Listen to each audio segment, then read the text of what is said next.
हाँ जी, chapter 10 thermal properties of matter, last day of thermal properties. ध्यान से सुनना, ये कुछ पॉइंट्स हैं, बेसिक बेसिक डेफिनेशंस हैं जो एमसीक्यू, केस स्टडी और अपने असर्शन रीजनिंग वगैरह में आते हैं। पहली डेफिनेशन बच्चे, एब्जॉर्प्टिव पावर। एब्जॉर्प्टिव पावर की आपने डेफिनेशन लिखी, it is the amount of heat energy या it is the amount of energy radiated, माने energy radiated per unit area per unit time to the amount of heat energy absorb by the body per unit area. मतलब simply ये बात है जी, कितनी heat energy कोई absorb कर सकता है पर यूनिट टाइम। एब्जॉर्प्टिव पावर का मतलब हुआ कि amount of heat energy absorb by the body per unit time.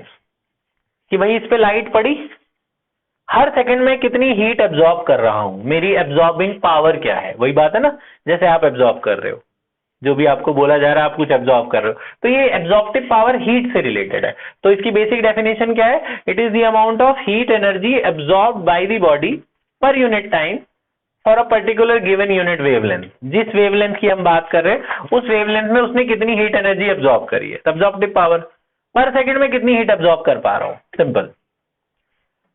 Emissive power, अब इसी का उल्टा, जब मैं एब्जॉर्ब करूंगा, जैसे ये पेन को मैंने धूप पे रख दिया तो हर सेकंड इसमें मान लो 5 जूल हीट जा रही है, तो इसकी एब्जॉर्प्टिव पावर हो गई 5 जूल, 5 जूल पर सेकंड।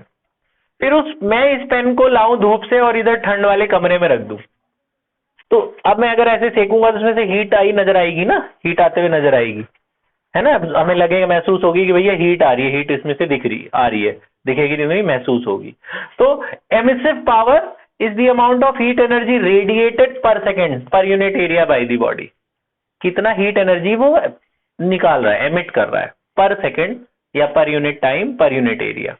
ठीक है, ये पूरा बोर्ड धूप में रख दो, बोर्ड में से हीट निकलेगी, तो हर सेकेंड हर यूनिट एरिया में कितनी हीट निकल रही है, वो उसकी एमिसिव पावर। तो जितना एब्जॉर्ब करेगा हर सेकेंड एब्जॉर्प्टिव पावर, जितना एमिट करेगा emissive power.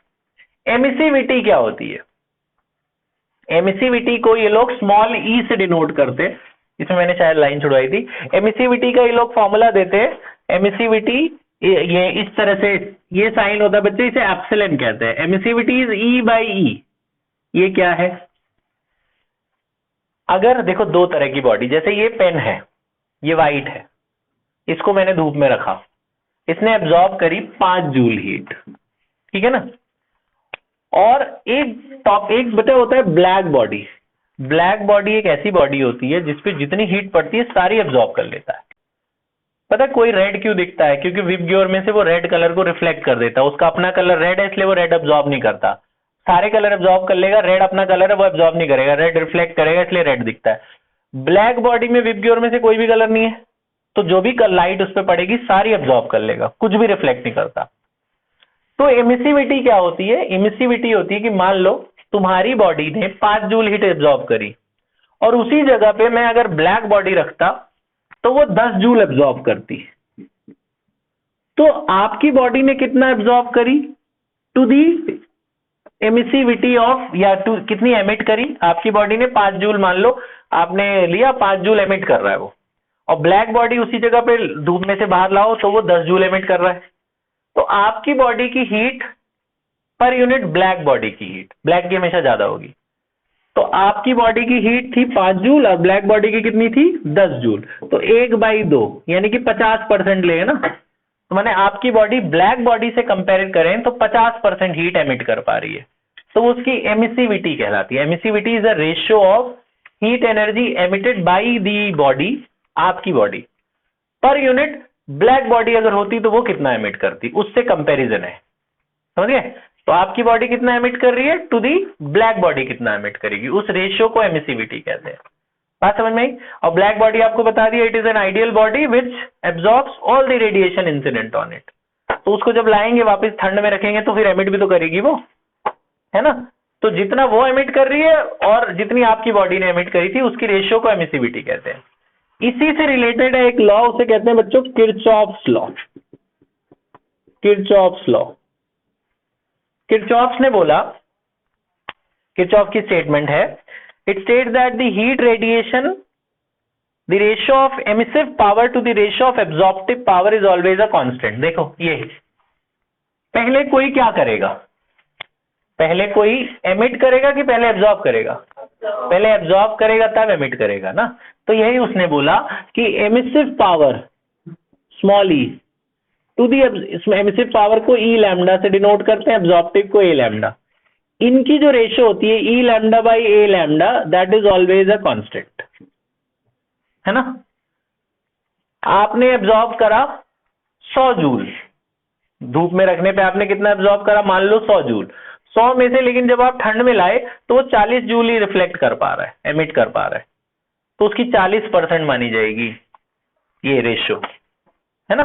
So this is always a constant. Emissive power to the absorptive power ratio is always a constant, ठीक है। और अगर वो ब्लैक बॉडी के हिसाब से बोला जाए तो ब्लैक बॉडी का कांस्टेंट फिक्स होता है कि भैया हर बॉडी का एक फिक्स एमिसिव बाय एब्जॉर्प्टिव का रेशियो होता है, किसी का 40%, किसी का 60%, किसी का 30%, समझिए।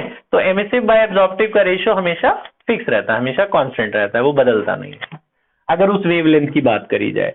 फिर एक लॉ है, सेकंड लास्ट लॉ है इस चैप्टर का, वैसे कई स्कूलों में यहीं तक कराएंगे, Stefan Boltzmann law. Stefan Boltzmann law, ये क्या है ध्यान से सुनिए, कि मैंने ये सब हीट से ही रिलेटेड है। कितनी एनर्जी एमिट होगी, ई स्टैंड्स फॉर एनर्जी। मैं इस पेन को धूप में रखा, मैं लाया अंदर, तो इसमें से कुछ हीट एनर्जी एमिट हो रही है, तो कितनी एनर्जी एमिट होगी वो डिपेंड करती है इसके टेम्परेचर की 4th पावर के, एब्सोल्यूट टेम्परेचर की 4th पावर के। प्रोपोर्शनैलिटी हटाते हैं तो स्टीफन ने अपना एक कांस्टेंट दे दिया सिग्मा, इसको सिग्मा बोलते हैं। This sigma is called Stefan Boltzmann constant. Stefan Boltzmann constant. अच्छा, इसको याद करने का तरीका, वैसे तो सिग्मा आपको देंगे लेकिन मान लो नहीं दे, इसकी वैल्यू याद कर लो। ऐसे याद होती है, देखो 5, 6, 7, 8, 5.67 10⁻⁸, ये मैंने अभी भी बनाया। 5, 6, 7, 5, 6, 7, 8, 5.67 है, 10⁻⁸, ये भी याद रख लेना, 5, 6, 7, 8, 5.67 10⁻⁸ वॉट पर मीटर स्क्वायर पर केल्विन की पावर 4। कितना एनर्जी पर सेकंड को एब्जॉर्ब कर रहा है पर यूनिट एरिया। पता है इसका ये क्या है, energy absorb by the body पर सेकंड पर यूनिट एरिया है। तो एनर्जी पर सेकंड को पावर कहते हैं, उसकी यूनिट वॉट होती है, पर यूनिट एरिया क्या होता है, मीटर स्क्वायर, और ये टेम्परेचर केल्विन में होता है इसलिए वो नीचे चला गया, तो इस सिग्मा की यूनिट है ये, वॉट पर मीटर स्क्वायर पर केल्विन की पावर 4, ठीक है। तो यहीं पे ये चैप्टर खत्म हो जाता है। ये एक टॉपिक है जी एक्स्ट्रा, मतलब कई स्कूलों में आएगा, कई में नहीं आएगा, कर सभी लोग, क्योंकि कंपटीशन में तो सब कुछ आता है। न्यूटन्स लॉ ऑफ कूलिंग, ध्यान से बोर्ड की तरफ, न्यूटन्स लॉ ऑफ कूलिंग, ये लास्ट टॉपिक है बच्चों इस चैप्टर का, ध्यान से सुनना। एक न्यूमेरिकल भी बता दूंगा मैं आपको, न्यूटन्स लॉ ऑफ कूलिंग का एक लास्ट टॉपिक। करें स्टार्ट, सबका ध्यान बोर्ड की तरफ। सब वही है, मान लो ये हॉटर बॉडी है, मैंने इसको थोड़ी ठंड में रख दिया, तो इसमें से हीट निकलेगी ना, बाहर जाएगी। So it states that the rate of loss of heat, किसी बॉडी से कितनी हीट लॉस हो रही है, लॉस मतलब बाहर जा रही है। Heat always flows from body at higher temperature to body at lower temperature. तो ये गर्म है, यहां से बॉडी जा रही है बाहर हवा में, तो वो डिपेंड करती है इस पे, किस पे, temperature difference between system and surrounding. ये क्या है, बॉडी का कितना टेम्परेचर है माइनस रूम का कितना टेम्परेचर है। रूम में जा रही है ना हीट, अगर टेम्परेचर डिफरेंस ज्यादा हुआ, ज्यादा जल्दी ठंडी होगी। ठंड में चाय ज्यादा जल्दी ठंडी होती है, गर्मी में चाय देर तक गर्म रहती है, इसलिए मैं कह रहा हूं। तो समझ रहे हो मेरी बात, ठंड में तो ये थोड़ी मिल्टन की भी दिक्कत है। चलो ध्यान इधर, तो rate of loss of heat depends on temperature difference between system and surrounding. ये किसका टेम्परेचर है, बॉडी का, और टी नॉट किसका टेम्परेचर है, सराउंडिंग का, रूम टेम्परेचर जनरली। तो ये है rate of loss of heat को ऐसे डिनोट करते हैं dq बाई dt, कितना हीट कितने टाइम में जा रहा है। प्रोपोर्शनैलिटी हटाता है वो, अच्छा लॉस हो रहा है इसलिए माइनस लगाते हैं, तो वहां कांस्टेंट लगाते हैं वो, ध्यान से देखना, छोटी सी डेरिवेशन टाइप है। अब ये dq के नीचे t ले आता है वो डेरिवेशन वाले पार्ट, डी क्यू के नीचे आपने टी ले आना है और के डी टी उधर ले जाना है, ये डी टी उधर, और ये वाला जो माइनस का निशान है ना ये भी वहां लगा दो। अब दोनों तरफ इंटीग्रेट करना है, on integrating both side, on integrating both side, दोनों तरफ इंटीग्रेशन लगा देना है। बट ध्यान से सुनना, इधर भी बस 2 लाइन की डेरिवेशन है, बहुत छोटी सी डेरिवेशन है। आपको पता है 1/x का इंटीग्रेशन क्या होता है? पता ही होगा, वेरी गुड, वाह। 1/x का इंटीग्रेशन क्या होता है? log x। तो बेटा ये 1/x समझो इसे, 1/x का इंटीग्रेशन क्या होता है? log x, है ना। तो 1/t का इंटीग्रेशन क्या होगा? log t। लेकिन उसके पहले ये दोनों मैच करने चाहिए वेरिएबल, ये q है ये t है, तो ये जो दो 1/x है यहाँ, तो यहाँ भी dx है ना, तो ये इंटीग्रेट करने से ये q हटाएंगे। आपने ये फॉर्मूला पढ़ा है ना, q = mc डेल्टा t, तो dq का भी हटाकर mc डेल्टा t लिख सकते हैं। तो इसको हटा के लिख देना mc, dq हटाकर mc delta t, delta t लिखो या dt लिखो एक ही बात है बच्चों। तो dq हटाकर mc डेल्टा t, तो मैंने क्या किया, m और c तो मैं बाहर ले गया, dq हटाकर मैंने लिखा mc delta t, mc delta t अंदर ले गया, m और c कांस्टेंट है बाहर। पता है आपको पता है 1 का integration with respect to x क्या होता है? 1x। 1 का इंटीग्रेशन क्या होता है? 1x। कांस्टेंट का इंटीग्रेशन kx होता है ना, कांस्टेंट का इंटीग्रेशन क्या होता है? kx। और constant with respect to t क्या होगा? kt। तो constant with respect to t integration क्या होगा? kt। प्लस में इंटीग्रेशन का एक कांस्टेंट लगता है ना, और 1/x का इंटीग्रेशन जैसे इसने बताया, 1/x का इंटीग्रेशन क्या होता है? log x।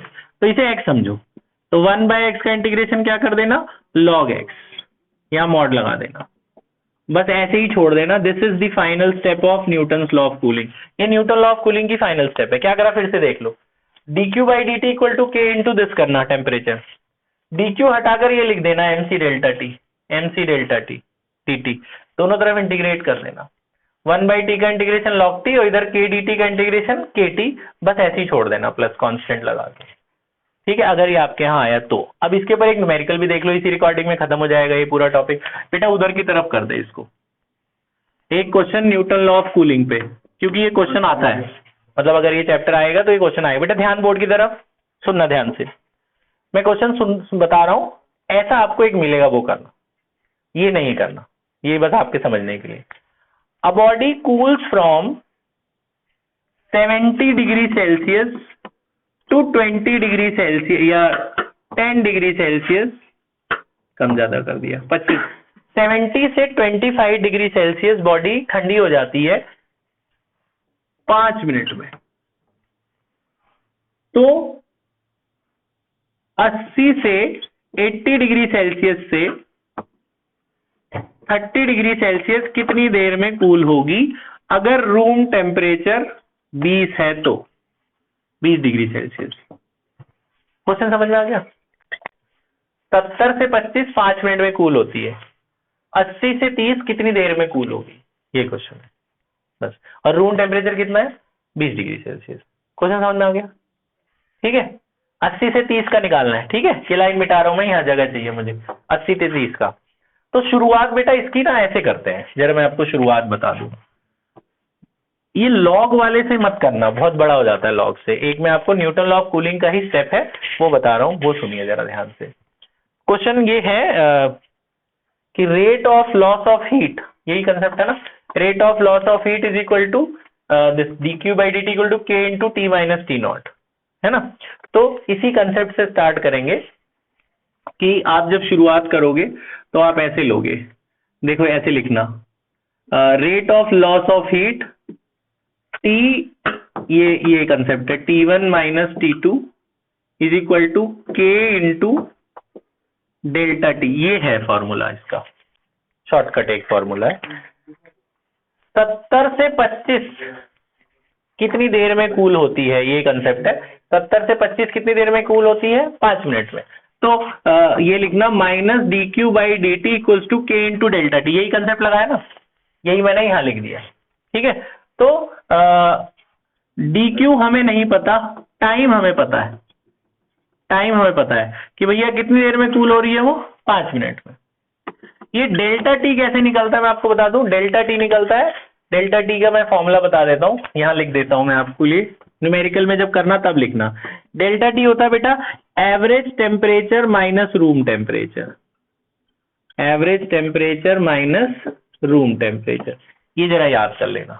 Average temperature minus room temperature से क्या निकलता है, डेल्टा टी। एक निकाल के दिखाता हूं मैं। एवरेज मतलब ये दोनों ऐड करके 2 से डिवाइड कर दो, ये दोनों, ये जरा मैं 71 ले लेता हूं कैलकुलेशन आसान करने के लिए। दोनों को ऐड करो, एवरेज ऐसे निकलता है ना, दोनों ऐड करके 2 से divide. 71 plus 25/2 minus room temperature कितना था 20, ये कितना हुआ, ये 96 हुआ ना। 96/2 कितना हुआ 48, 48 माइनस 20 कितना हुआ 28। तो बच्चों यहाँ डेल्टा टी कितना आ गया 28। ये बात समझ में आई? ठीक है, तो एक बुक वाली वैल्यू का क्वेश्चन मैं आपको अभी दे दूंगा। तो ये कितना आ गया आपका 28 आ गया। एक मिनट में दे रहा हूं वैल्यू। अच्छा, यहां तक बात समझ में आ गई? ठीक है। अच्छा, और ये डीक्यू का फॉर्मूला लगा देना। डीक्यू का क्या फॉर्मूला होता है, एमसी डेल्टा टी। तो यहाँ डीक्यू हटा दो, डीक्यू हटा दो, क्या लिख देता हूं MC delta T, MC delta T. ठीक है, डेल्टा टी का मतलब चेंज इन टेम्परेचर। कितना टेम्परेचर डिफरेंस आया 70 माइनस माइनस 25 कितना आया 46 आया बच्चों इधर। अब इसको ना ऐसे ही छोड़ देना, यहां से के निकाल लेना, या ऐसे ही छोड़ दो, पहली इक्वेशन करके छोड़ दो, भी कुछ मत निकालो। ये पहली वाली बात समझ में आ गई? अब आपको याद है दूसरा लाइन क्या पूछा था, 80 से कितना पूछा था 30, 80 से 30 कितनी देर में कूल होगा, 80 से 30 कितनी देर में कूल होगा। अब फिर से यही कंसेप्ट लगा रहा हूं मैं, यही वाला सेम, यही एमसी डेल्टा टी वाला लगाते हैं कंसेप्ट। यहां मैं थोड़ा इधर लिख देता हूं, डी क्यू का क्या फॉर्मूला था एमसी डेल्टा टी।